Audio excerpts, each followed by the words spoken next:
ఈ ఈ వలసల సమస్యని, నిరుద్యోగ సమస్యని అటు తెలుగుదేశం కానీ, ఇటు వైఎస్ఆర్సీపీ కానీ మేనిఫెస్టోలో ప్రత్యేకంగా పేర్కొన పేర్కొనలేదు. ప్రజలు అవును. దీనికి ఎలా స్పందించి ఉంటారు? ఇది ఒక ప్రధానమైన అంశంగా ఎన్నికల్లో ఎజెండాలో పరిగణించి ఉంటుంది కదా. మీరు మీరు ఇది ఇది చాలా వ్యాలిడ్, దీని ప్రభావం ఓటింగ్ ఇది చాలా వ్యాలిడ్ ప్రశ్న మీరు వేసింది. అయితే ఈ కర్నూలు జిల్లాలో ముఖ్యంగా సోదరి హేమలత గారు చెప్పినట్టు పశ్చిమ ప్రాంతం నుంచి వలసలు ఎక్కువ అండి. ఆ వలసలు, ఉపాధి అవకాశాలు, ముఖ్యంగా వ్యవసాయ పరంగా ఉన్న ఉపాధి అవకాశాలు లేకపోవడం వల్ల వలసలు అయితే బాగా ఉన్నాయి. అది అందరికి, అధికారులకు, ప్రభుత్వంలో ఉన్న వర్గాలకు అందరికీ తెలిసిన విషయమే. కానీ నేనైతే నేను సార్ మీరు కెమెరా ఒకటి మీరు కెమెరా కొంచెం పైకెత్తుకోండి, ఫేస్ కనిపించలేదు. ఓకే, నేను గమనించేంత వరకు ఓకే, ఇట్స్ ఓకే.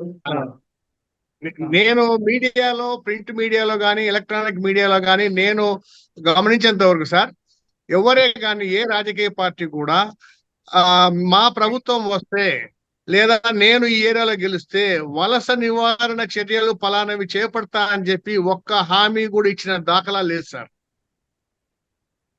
ఒక్క దాఖలా లేదు.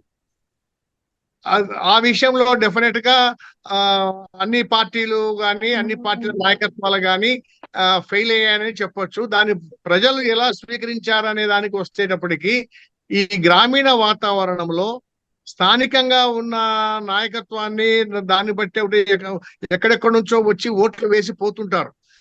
సోదరి ఇందాక చెప్పినట్లు ఈ ఈ డబ్బు పంపకం అనేది ఈ యొక్క ఎలక్షన్ కమిషన్ మెకానిజం అనండి, వాళ్ళకంటూ ప్రత్యేకంగా మెకానిజం ఏం లేకపోయినా స్థానిక పోలీస్ యంత్రాంగం కానీ, స్థానిక రెవెన్యూ యంత్రాంగం కానీ వాళ్ళ ద్వారానే చేయాలి.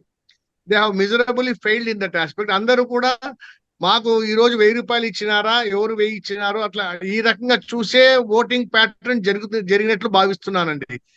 ఈ యొక్క అంశం మనకు ఉపాధి కల్పించే వాళ్ళు ఎవరు, మనం వాళ్ళనే ఎన్నుకుందాము అనేంత అవగాహన చేసుకునే పరిస్థితిలో ప్రజలు ఉన్నారు అనేది నేనైతే అనుకోవడం లేదండి. ఏదైనా స్థానికంగా వాళ్ళకున్న నాయకత్వాన్ని బట్టి, అక్కడ ఉన్న పరిస్థితులను బట్టే ఉంటుంది. కాబట్టి ఇది ఒకవేళ ఈ యొక్క సెగ్మెంట్ ఏదైతే ఉపాధి అవకాశాలు లేదు, మనకు ఇబ్బందిగా ఉంది భావిస్తే మాత్రము చాలా రాడికల్ చేంజ్ వస్తుంది. కానీ ఇప్పుడు ఒక సామాజిక సేవా సంస్థ కానీ, ప్రజా సంస్థలు కానీ ఇప్పుడు డబ్బులు తీసుకుని ఓటు వేయడం అనే భయంకరమైన ఇది ఇంకా ముందు ఇంకా లక్షల్లోకి వెళ్ళొచ్చు ఓటు విలువ. దాన్ని పూర్తిగా నివారించి ప్రజాస్వామ్యాన్ని కాపాడవలసిన బాధ్యత ప్రజల మీద ఉంది కదా. తప్పకుండా తప్పకుండా. ఒక్క నిమిషం నాన్న, ఇది చాలా, దీనికి ఏం చేయాలి సార్? ఇది దురదృష్టం ఏమంటే పాతకాలంలో పూర్తి పేదవాళ్ళు వాళ్ళు ఏదో 10, 20, 100 అట్లా ఎక్స్పెక్ట్ చేస్తూ వచ్చిన దాఖలా ఉండిందండి పూర్తి అసలు. కానీ ఇప్పుడు ఈ మధ్య కాలం లాస్ట్ నేను 89 నుంచి కూడా నేను ఈ ఎలక్షన్ ప్రాసెస్ లో ప్రత్యక్షంగా నేను ఆర్గనైజేషన్ నెట్వర్క్ లో పాల్గొన్నానండి. ఆ టైంలో 90s లో ఇంత ఎప్పుడు డబ్బులు పంపకాలు ఓటు కోసము డబ్బులు ఇచ్చిన ఇంత విచ్చలవిడిగా ఎప్పుడు లేవు. ఏదో వీధుల్లో కానీ, గ్రామాల్లో కానీ గుడి కట్టిస్తామనో, స్కూల్ కట్టిస్తామనో ఇటువంటి ప్రామిసెస్ చేసి వాళ్ళు ఇండివిజువల్ గా చేసిన దాఖలాలు ఉన్నాయి. కానీ ఇటీవల కాలంలో ఓటుకు డబ్బులు ఇస్తేనే ఓటు వేస్తామనేది ఇంక్లూడింగ్ అప్పర్ మిడిల్ క్లాస్ లెవెల్లో కూడా బాగా వచ్చేసిందండి. కాబట్టి దీనికి ఇది ఎలక్షన్ కమిషన్ అంత సులభంగా దీన్ని ఇప్పటికే వాళ్ళు ఏం చెప్పాలంటే మాటలు ఎక్కువ, చేతలు తక్కువ అయిపోయింది వాళ్ళ పరిస్థితి ఎక్కడే కానీ. ఏమి ఊరికే సింపుల్ ఉదాహరణ అండి, మనం పోలింగ్ బూత్ లకు పోయినప్పుడు మొట్టమొదట ఎంపీది ఉంటుంది, తర్వాత ఎమ్మెల్యేది ఉంటుంది, ఓటింగ్ ప్యాడ్ ఇది అనేది అవగాహన చాలా మందికి లేదండి.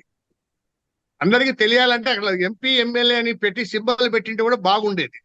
అటువంటి ప్రయత్నం కూడా చేయలేదు. దానివల్ల చాలా మంది కన్ఫ్యూజ్ అయ్యి రాంగ్ ఓటింగ్ కూడా జరిగిన దాఖలా కూడా ఉన్నాయి. పోతే ఈ విషయంకి వస్తే ఓటు ఖచ్చితంగా వేయాలా అనే నిబంధన పెట్టి దానికి ఆధార్ లింక్ చేయడం కానీ, ఓటింగ్ పోని వాళ్ళకు ముఖ్యంగా అర్బన్ ఏరియాలో సార్, అర్బన్ ఏరియాలో ఓటర్స్ ఓటింగ్ పోకుంటే వాళ్ళకు నెక్స్ట్ 5 years ఆల్ ఎలక్ట్రిసిటీ కట్టు అన్ని బెనిఫిట్స్ తీసేస్తామని కంపల్సరీ పెడితే తప్ప ఈ యొక్క అలవాటును అప్పుడు కంపల్సరీగా వాడు ఓటేయడానికి వస్తాడు, ఎవరికొకరికి ఓటేయడానికి వస్తాడు. ఇప్పుడు డబ్బులు ఇవ్వకుంటే ఓటుకు పోను అనే వాళ్ళు కూడా ఉన్నారు. ఇది మ్యాండేటరీ చేయాలి. ఆధార్ లింక్ పెట్టి ఓటు వేయకుంటే వాళ్ళ దగ్గర తెలిసిపోతుంది. వాళ్ళ దగ్గర సంతకాలు పెడతాము, ఏ హౌస్ నంబర్ నుంచి ఎంతమంది వచ్చారని వాళ్ళ దగ్గర డాటా ఉంటుంది ఎలక్షన్ కమిషన్ దగ్గర. వాళ్ళకు నోటీసులు అన్లెస్ మెడికల్ గ్రౌండ్స్ తప్ప ఆర్ ఆన్ డ్యూటీ తప్ప వాళ్ళకి ఎగ్జామ్షన్ ఇచ్చి వీళ్ళకందరికీ ఈ మాదిరి పనిష్మెంట్లు పెడితే తప్ప ఈ యొక్క మెనాస్ ను కొంత మనము చేయాలి. తర్వాత ఇంకో దౌర్భాగ్యం ఏమైందంటే అండి, ప్రతి రాజకీయ పార్టీ కూడా అంటే కమ్యూనిస్టులు వాళ్ళు కాకుండా అంటే ఈవెన్ బీజేపీ కానివ్వండి, అదర్ రైటిస్ట్ పార్టీస్ కానివ్వండి, సోకాల్డ్ వైసీపీ అందరూ కూడా డబ్బు, ఈవెన్ ఎస్సీ క్యాండిడేట్లలో కూడా డబ్బులు ఉన్న వాళ్ళకే ఇస్తున్నారు తప్ప అతను ప్రజాస్వామ్యంలో ప్రజలకు జవాబుదారీగా ఉంటాడా, ప్రజలకు ఏమాత్రం అందుబాటులో ఉంటాడు, ఆయన నాయకత్వ లక్షణాలు అటువంటి పరిగణలోకి తీసుకోవడం లేదండి. ఈరోజు కర్నూలులో తీసుకొచ్చి పెట్టారు వైసీపీ తరఫున ఒక క్యాండిడేట్ ను, ఒక అడ్రస్ లేని వ్యక్తి. యాక్చువల్ చెప్పాలంటే ఏదో గ్రూప్ 1 చదివి గ్రూప్ 1 ఆఫీసర్ ఉండి కన్ఫర్డ్ ఐఏఎస్ తీసుకొచ్చి జస్ట్ బికాజ్ ముస్లిం అని తీసుకొచ్చి పెట్టారు ఒక క్యాండిడేట్ ను. ఆయన నెక్స్ట్ టర్మ్ ఉంటాడో ఉండడో తెలియదు. ఆయన పోనీ ప్రజలకు ఏమాత్రం ఏ రకంగా సేవ ఏం తెలియదు. ఇట్లా పెట్టినారు వాళ్ళు. ఎందుకంటే ఆయన డబ్బులు పంచగలడు, డబ్బులు ఖర్చు పెట్టగలడు అనే ఓన్లీ క్రైటీరియా. సో ఇది రాజకీయ పార్టీల్లో కూడా వాళ్ళకు కూడా కొన్ని నిబంధనలు పెట్టాలి ఖచ్చితంగా.